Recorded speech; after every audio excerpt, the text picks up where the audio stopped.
Hello दोस्तों, कैसे हो आप लोग। आशा करता हूँ बहुत ही अच्छे होंगे। एम्स की तरफ से वैकेंसी अभी निकल के आ रही है, जिसमें ग्रुप डी से लेकर ग्रुप ए तक की वैकेंसी आता है। एलडीसी यूडीसी से लेकर के और जो है मेडिकल प्रोफेसर तक की वैकेंसी निकल के आ रही है। ये ऑफिशियल वेबसाइट है, यहाँ पे एम्स से दिखा होगा, जिसमें कॉमन रिक्रूटमेंट एग्जामिनेशन पे क्लिक करिएगा। जैसे ही आप इस पर क्लिक करोगे तो ऑफिशियल वेबसाइट खुल के आ जाएगी। अब ऑफिशियल वेबसाइट में आपको व्यू 2024-25 दो वैकेंसी, 2025 की वैकेंसी पे व्यू डिटेल्स पे क्लिक करना। इस पर क्लिक करने के बाद 3 ऑप्शन मिलेंगे। Advertisement, create account, log in to apply. अभी आप वैकेंसी के बारे में जान लीजिए कि वैकेंसी आपकी निकली है या नहीं निकली है, और निकली है तो किस एम्स में निकली है। इसको जानने के एडवर्टाइजमेंट पर क्लिक कर देना। क्लिक करने का थोड़ा सा टाइम लेगा, उसका डाउनलोड होकर PDF आप देख सकते हो।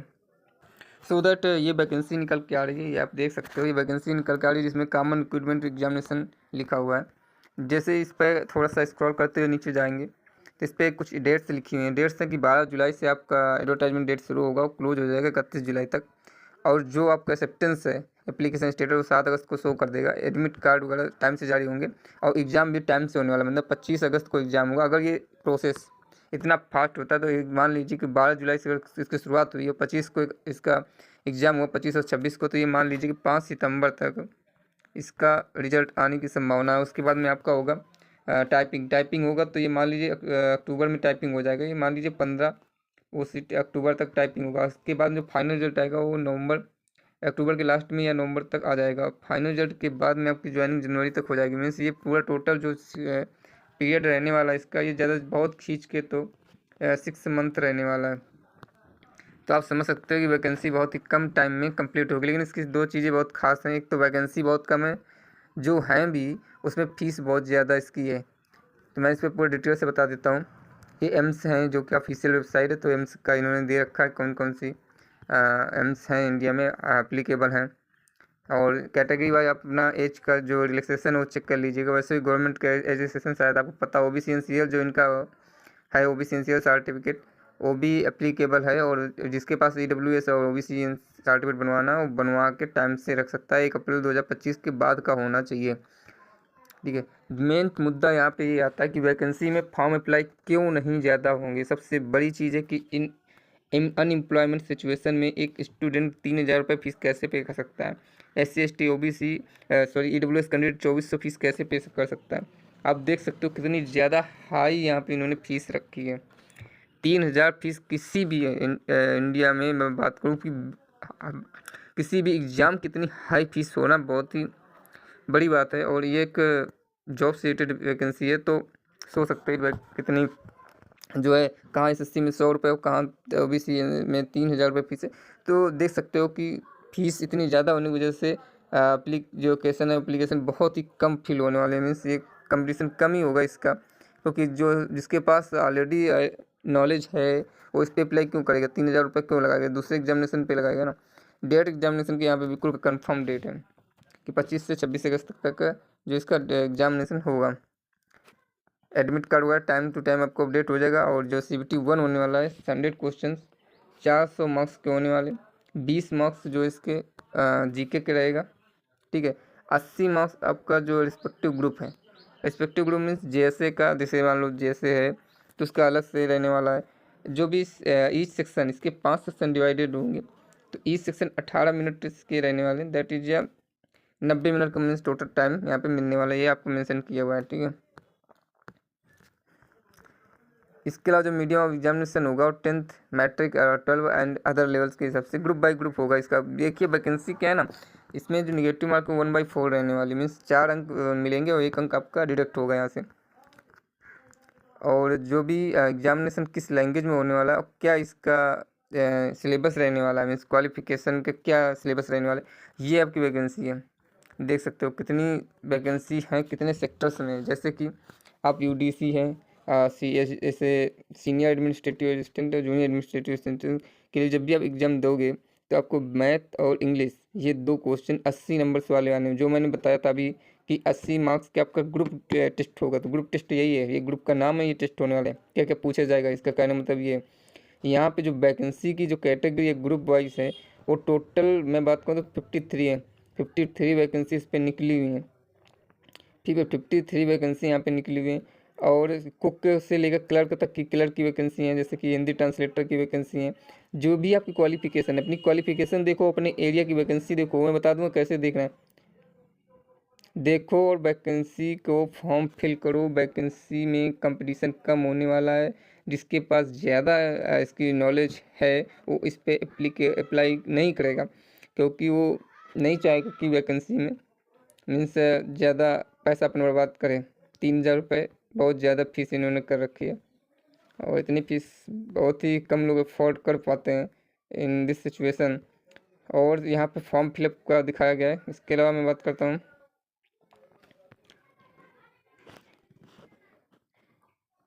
देखिए यहाँ पे जो पे लेवल दिखाया गया क्वालिफिकेशन, ये आप यहाँ से देखिए, बहुत इंपॉर्टेंट सेगमेंट है कि जो असिस्टेंट डिक्टेशियन है, यहाँ पे मेन चीज़ ये, पहले आप ये देखिए, फिर ये देखिए कि एम्स जो भटिंडा है आपका, एम्स जो है ना, जो आपकी अगर मान लो क्वालिफिकेशन आपकी ये डाइटिशियन की, ठीक है, और आपको अप्लाई करना है, लेकिन आप नागपुर के रहने वाले, तो नागपुर पे आप अप्लाई कीजिएगा।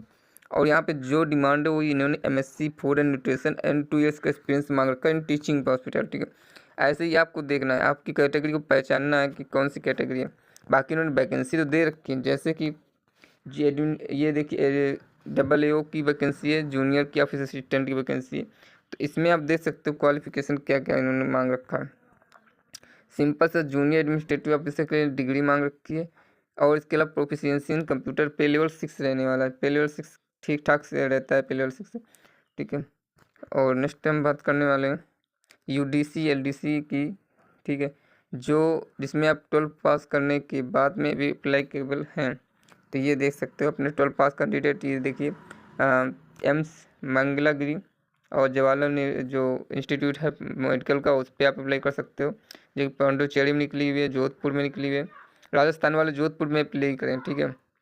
UDC आंध्र प्रदेश में, बिहार में, छत्तीसगढ़ में, बिहार वाले बिहार में अप्लाई करें, दिल्ली वाले दिल्ली में अप्लाई करें। उसकी वजह ये है कि वैकेंसी ज़्यादा है नहीं, मैं बता देता हूँ, कैटेगरी ज़्यादा है पर वैकेंसी नहीं है ज़्यादा।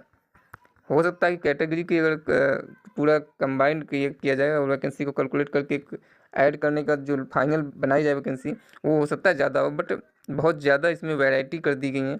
और इसकी वजह से आप देख सकते हो मध्य प्रदेश में वैकेंसी निकली, पांडुचेरी पंजाब में निकली, राजस्थान में निकली, तमिलनाडु में, तो उत्तर प्रदेश में जो है इन्होंने मांग रखा है, डिग्री मांग रखा है। UDC के लिए इन्होंने बोला कि डिग्री चाहिए हमें, 18-27 एज चाहिए, 25,500 आपका बेसिक पे रहने वाला, जो कि UDC का हमेशा इतना ही रहता है। और यहाँ पे इसके अलावा जो क्वालिफिकेशन, हर एक की क्वालिफिकेशन दी हुई है, डिप्लोमा वाले भी एप्लीकेबल हैं, डिग्री वाले भी एप्लीकेबल हैं, मेडिकल फील्ड की जो भी आपकी डिग्री है, वो चाहे GNM कर रखा हो, ANM कर रखा हो, जो भी डिप्लोमा हो सारे एप्लीकेबल हैं। यहाँ पे OT से कर रखा हो, OT वाले भी असिस्टेंट, जो ऑपरेशन थिएटर में असिस्टेंट रहते हैं, वो भी एप्लीकेबल है। फार्मासिस्ट कर रखा भी, फार्मा वगैरह, तो भी यहाँ पे एप्लीकेबल है। आप MTS के लिए क्या है ना, MTS जैसी फाइनल ग्रुप D की जो कैटेगरी की पोस्ट होती है, उसमें आपका 10th और हॉस्पिटल का कुछ कोर्स होना चाहिए, सर्टिफिकेट होना चाहिए आपके पास हॉस्पिटल का। ये भटिंडा वालों का कहना है, लेकिन यहीं पे जो इम्फाल वालों का कहना है, इम्फाल वालों का कहना है कि भाई आपके पास बस नॉलेज होनी चाहिए हिंदी और मणिपुरी की, और आप मेट्रिकुलेशन के पास होने चाहिए। इस तरह से आप अपनी वैकेंसी की सबसे पहले अपनी क्वालिफिकेशन डिसाइड कीजिए, आपने क्या कर रखा है। उसके बाद में ये डिसाइड कीजिए कि कहाँ से अप्लाई करना है और कहाँ से वैकेंसी खाली है। उसी हिसाब से आप देखिए, लैब अटेंडेंट की भी है, लैब टेक्नीशियन की भी है। बहुत बड़ा पेज है इसका, लगभग 200 पेज का है।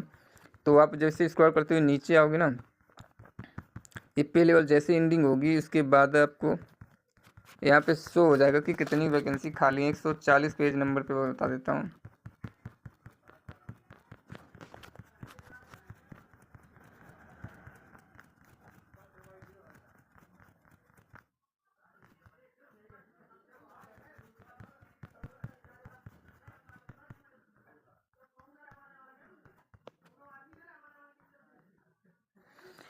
यहाँ पे देखिए वैकेंसी शो हो रही है, ठीक है। अगर आपने डाइटिशियन का कोर्स किया हुआ है, अगर आपको अप्लाई करना चाहते हो, सपोज दैट गोरखपुर से अप्लाई करना चाहते हो, डाइटिशियन कोर्स है गोरखपुर से अप्लाई करना चाहते हो, तो UR में तो 2 वैकेंसी हैं और सिंगल 2 है। जनरल कैटेगरी से हो या किसी भी कैटेगरी से, UR से तो सभी एप्लीकेबल होते हैं। तो 2 वैकेंसी के लिए आप अप्लाई कर सकते हो। बट यहीं पर अगर मैं बात करूँ, कि किसी और वैकेंसी के लिए, तो देखिए ऑफिस असिस्टेंट जो 6 ऋषिकेश एम्स में, वहाँ पे वैकेंसी अच्छी निकली है, 6 UR की हैं। एक EWS की, 2 OBC की, टोटल 12 वैकेंसी हैं। अब ये 12 वैकेंसी हैं तो आप इस पर अगर अप्लाई करते हो तो चांस कुछ ज़्यादा ही रहता है, बट इस पर क्या है ना, इसमें ग्रेजुएशन एप्लीकेबल है इस वैकेंसी के लिए। LDC में बहुत लोग चाहते हैं कि LDC और UDA में अप्लाई करना चाहें, तो देखो पांडुचेरी में अप्लाई करोगे तो ठीक है, क्योंकि वैकेंसी भी ठीक है। पांडुचेरी के अलावा अगर आप कहीं भी अप्लाई करते हो, मान लो इनसे जोधपुर में, तो 12 है, ठीक है। इनसे बिहार वालों के लिए तो ठीक है, 14 वैकेंसी हैं। छत्तीसगढ़ वालों के लिए तो और बढ़िया है, 43 है। और दिल्ली वालों के लिए 48 है। तो इसमें UDC में अप्लाई कर सकते हो, 86। गुजरात में सबसे हाईएस्ट हमें लगता है, गुजरात में ही वैकेंसी की। महाराष्ट्र में वैकेंसी है, महाराष्ट्र में 95। तो UDC में अप्लाई कर सकते हो। यूपी से ज़्यादा वैकेंसी नहीं है, एक जनरल की, एक अन्य कैटेगरी से, वो है ST की, बस 2 ही वैकेंसी। यूपी में बहुत कम वैकेंसी उन्होंने निकाली है, पता नहीं क्या वजह है। यूपी में तो वैकेंसी और ज़्यादा होनी चाहिए। अच्छा, इंजीनियर की निकली हुई है, सिविल की, इलेक्ट्रिकल की, जिन्होंने सिविल इलेक्ट्रिकल से कर रखा है। इस तरह से आप अपनी वैकेंसी को पहले डिसाइड कीजिए कि कहाँ का आपकी क्वालिफिकेशन फर्स्ट है, सेकंड प्रायोरिटी आप दीजिए कि वैकेंसी कितनी है, और थर्ड प्रायोरिटी आप दीजिए कि अप्लाई कहाँ से करना चाहते हो आप। एप्लीकेबल तो सभी के लिए हो। हाँ, जैसे मान लो इम्फाल से आपको देना है तो इम्फाल की लैंग्वेज आनी चाहिए, मणिपुरी लैंग्वेज आनी चाहिए आपको। तो वो लैंग्वेज का जो बैरियर है उसको देखना होगा, उसके बाद ही आप अप्लाई कर सकते हो। इसके अलावा जो यहाँ पे दे रखा है इन्होंने, असिस्टेंट एडमिनिस्ट्रेटिव ऑफिसर, असिस्टेंट के लिए देखिए स्टेज सेकंड जो है कंप्यूटर टेस्ट होने वाला है। कंप्यूटर टेस्ट जो भी होगा वो आपकी लैंग्वेज डिफाइन करेगा, और नोटिंग ड्राफ्टिंग भी इसमें होने वाली है, प्रिसाइज राइटिंग, ये कुछ होने वाले एग्जाम। जो LDC के लिए अप्लाई करना चाहते हैं, UDC के लिए, उनके लिए तो सिंपल सा है कि एक टाइपिंग होगा, एग्जाम का टाइपिंग होगा सीधे, ठीक है। और टाइपिंग के बाद में एक छोटा सा आपका पेपर होगा जिसमें ऐसे और लेटर राइटिंग लिखनी होगी, मीन्स है ये आपका जो होने वाला है हैंड रिटन रहेगा, ठीक है। लिखित में आपको कुछ एग्जाम्स होंगे। तो इस तरह से यहाँ पे एक बात और इन्होंने कही है कि जो एग्जामिनेशन है उसका स्पीड वगैरह बता दिया इन्होंने, टाइपिंग स्पीड कैसे कितनी रहने वाली है। तो जैसे टाइपिंग स्पीड है आपकी 50, इनको पेनाल्टी वगैरह बता रखा है कि 50 पेनाल्टी तक हम मान करेंगे, ठीक है। तो 50 पेनाल्टी तक यहाँ पे इन्होंने मान करने की बात की है। और बाकी चीज़ें आप देख सकते हो, PA के लिए जो प्रिंसिपल पर्सनल असिस्टेंट टेस्ट होने का, उसके लिए भी इन्होंने हमें कैसे का एग्जामिनेशन पैटर्न रहने वाला ये इन्होंने यहाँ पे मेंशन किया है। तो ये आप पूरा देख सकते हो कैसे क्या है। तो आशा करता हूँ ये वीडियो आपको अच्छा लगा। अगर वीडियो अच्छा लगा तो आप चैनल को लाइक शेयर सब्सक्राइब कीजिएगा। और टारगेट रैंकिल जो है चैनल है, इसको आप लोग ज़रूर से ज़रूर आप इसको सब्सक्राइब करें, क्योंकि आपको ये बेहतरीन वैकेंसी और बेहतरीन जानकारी प्रोवाइड करता है। इंपॉर्टेंट से इंपॉर्टेंट जानकारी जो है, जो काम की वही सिर्फ जानकारी प्रोवाइड करता है। अब इस वैकेंसी के लिए क्या है कि 3000 फीस है नॉर्मल। अब 3000 फीस जिसके पास है और दिल्ली का रहने वाला है, दिल्ली फॉर्म फिल कर दे। छत्तीसगढ़, मध्य प्रदेश, महाराष्ट्र यहाँ पे फिल करते। 2400 जो SC ST और PWD का है, PWD का 0, SC ST और EWS का है, तो यहाँ से फिल कर दें। अब क्या है कि ये चांस है रहेगा, ऐसा नहीं बेसिक पे। देखिए गवर्नमेंट सर्विस कोई भी हो, जब आप ग्रुप में जाते हैं ना, किसी भी एग्ज़ाम के ग्रुप में जब आप जाते हैं, तो वो ग्रुप D का एक लेवल होता है, वो 18,000 से जो बेसिक पे होता है उस पर चलता है, ठीक है। इसी तरह से जो लेवल है उसके अलावा आप कहीं भी सर्विस करो, ये डिपेंड नहीं करता है कि आप बैंक में कि रेलवे में कि SSC के थ्रू कहीं गए, मिनिस्ट्री में। बस मैटर ये करता है कि आपकी गवर्नमेंट सर्विस है नहीं। मेडिकल फील्ड क्या कि आपको एक मेडिकल आइडेंटिटी कार्ड देता है, जिससे आप अपने परिवार के इलाज एक सुगमता से और आसानी से बहुत ही फास्ट करा सकते हो। तो ये एक फैसिलिटी है इसकी। तो मुझे ऐसा लगता है कि अगर आपके पास आप अफोर्ड करते हो इतनी फीस, तो आप अप्लाई कर सकते हो। बाकी क्या है, वैकेंसी है और टाइपिंग वगैरह एग्ज़ाम होगा, अच्छा खासा होने वाला है। तो आशा करता हूँ वीडियो आपको अच्छा लगा होगा। अच्छा लगा है तो आप लाइक ज़रूर कीजिएगा।